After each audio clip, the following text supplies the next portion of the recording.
And that kind of stopped me in my tracks. I needed my phone. I'm a little nervous talking in front of big crowds. Yeah. You're good. You're good.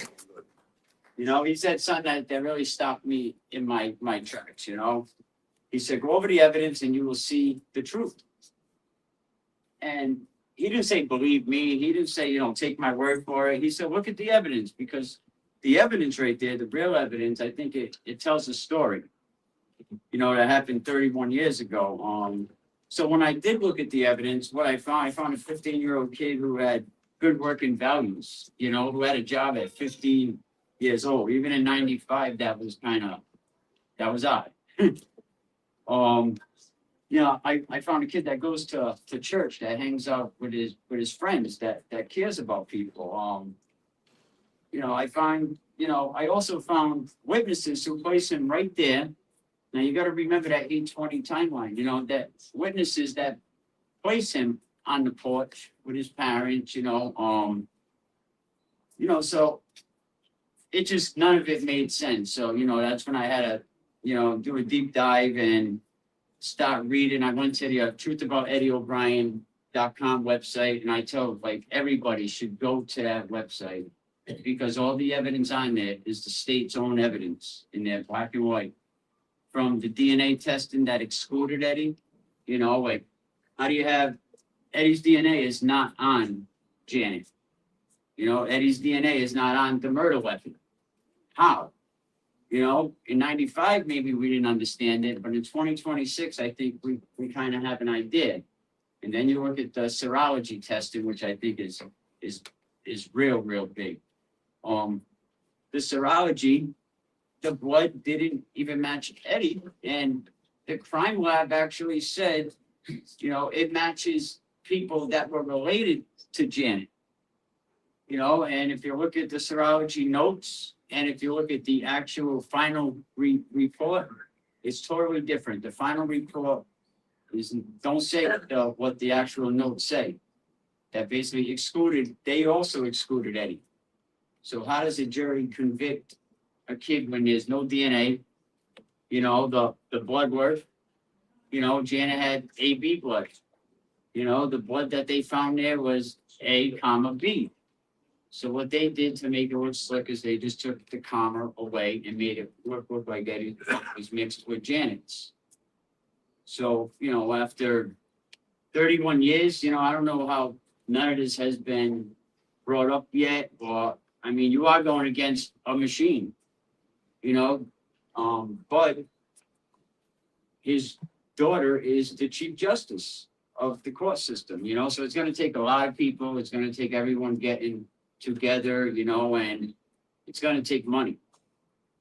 It's going to take a lot of money, for a lot of experts. So, buy these books help, support Margot. There's, different ways that we can all raise money, come together. I used to do a podcast. I still do it, but I got back into it because of Eddie's case. And I got to say, I first heard about the case on the JFK show. And, and I only bring that up because I want to let people know where I heard about the Eddie O'Brien case. You know what I mean? And I thank him for that, because it brought me to see the light, what really, really goes on. And then you start digging deeper. And there was a lot of unsolved murders that happened in the Somerville, Cambridge area that were never solved. I think 7 under Riley's watch. But he wanted to focus on Janet, I guess the other 7 people didn't deserve Riley's attention. But, when you look at the DNA, and I'm not a scientist, but I learned how to read them DNA reports. Now, there's 3 columns, and they needed to get the number 12, and you can't take from one column and put in the other, which Riley did. Riley said, well, there's a 12 here, so like you heard on the doc, that must be Eddie O'Brien's. But it's just impossible. It's impossible to do that. This case has so many twists. There's so many twists and turns. The Commonwealth hoped that nobody would ever get this close to to this case, and they almost got away with it, you know. Poor Gina. For years, she said, I just want to throw snowballs at Eddie. I just want to play, you know, let him down with the hose. They won't listen to Gina because what Gina has to say, you know, it don't agree with what Riley has to say about Eddie. And what Virginia Reckley said, that didn't match their report. So we have to get together, free Eddie, you know what I mean? Do whatever we got to do. This poor guy has anxiety all the time. I try to not bother him.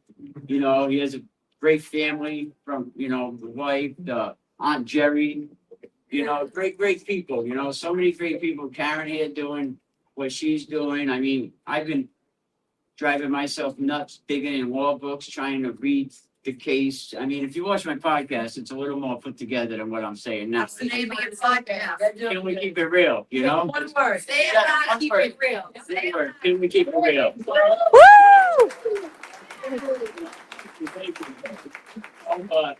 There's great people around Eddie.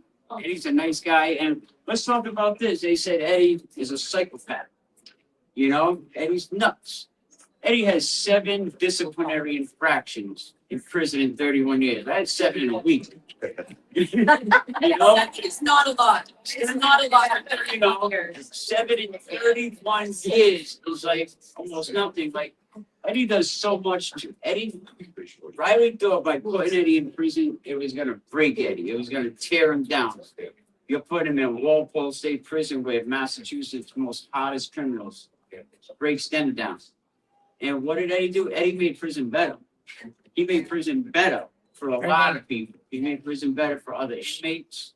You know, he's self-taught. But Eddie don't know what it's like to be an adult in the real world. Right. Like we all do. Get up, go to work. They took it away. They definitely Yep. took it away. He's a big boy, you know, they stole it from him. Yeah. So even when Eddie does come out, you know, and he's gonna need all our help. Yeah. You know, so yeah, free Eddie, man. You know, if anyone has any questions, I'll be over here. I'll be here for the night. Take it away. Thank you. Thanks, Mikey. Good job.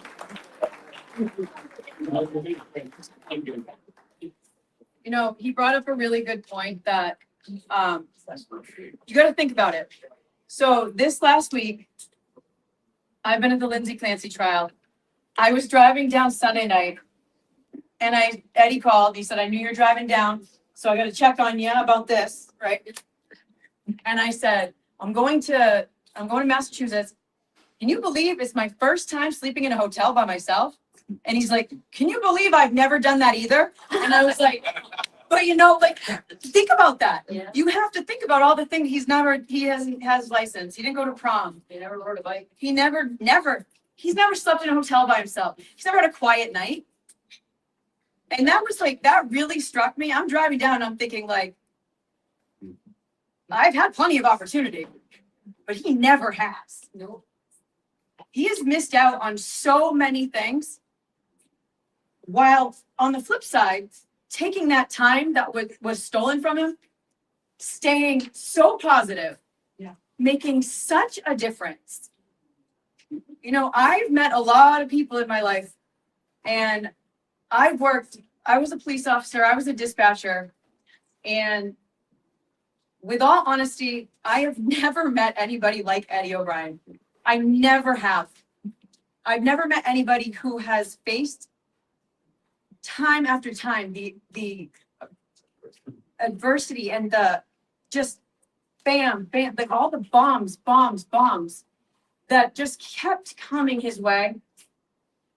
And yet he still laughs, he still smiles, he still does so many good things for people. He is so humble. When he comes out, he's going to continue to make such a difference. You guys made a really good kid. You really did. Because I don't know anyone else. I don't know anybody else that would have been able to face what he's faced and still be who he is today.